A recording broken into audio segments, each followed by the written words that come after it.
படத்தில் எனக்கு வாய்ப்பு கொடுத்த மகேஷ் சாருக்கும் சாண்டி சாருக்கும் என்னோட நன்றியை தெரிவிச்சுக்கிறேன். சென்னை ஃபைல்ஸ் முதல் பக்கம்.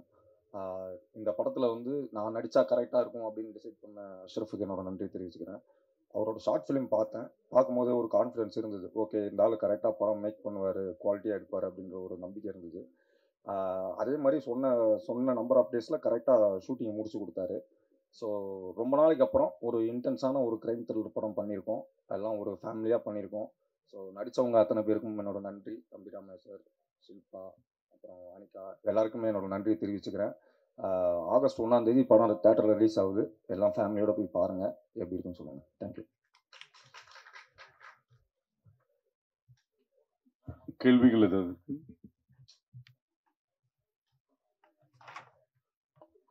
ஒரே நிமிஷம். அங்க ஒரு மைக் அங்க கொடுங்க. அந்த சைடு.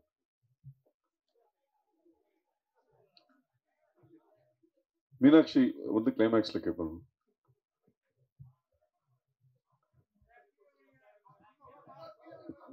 One second.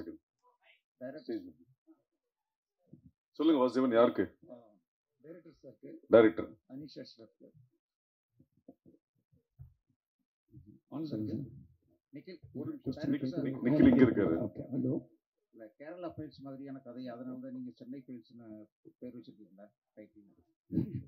ஹலோ.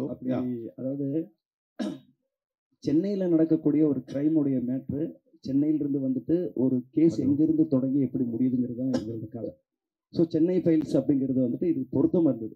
வேற ஒரு விஷயத்தோட கனெக்ட் பண்ணி இதில் ஒன்றும் வைக்கல. ஒருவேளை கேரளா ஃபைல்ஸு காஷ்மீர் ஃபைல்ஸ் வரலைன்னாலும் இது சென்னை ஃபைல்ஸாகவே இருந்திருக்கும். டைரக்டர் சார், இது வந்து இங்கே ஆடியோ இங்கே சார், சாரி. இது வந்து தமிழில் உங்களுக்கு முதல் படம், வாழ்த்துக்கள். ஓகே, நன்றி. டைட்டில் வந்து முதல் பக்கம்.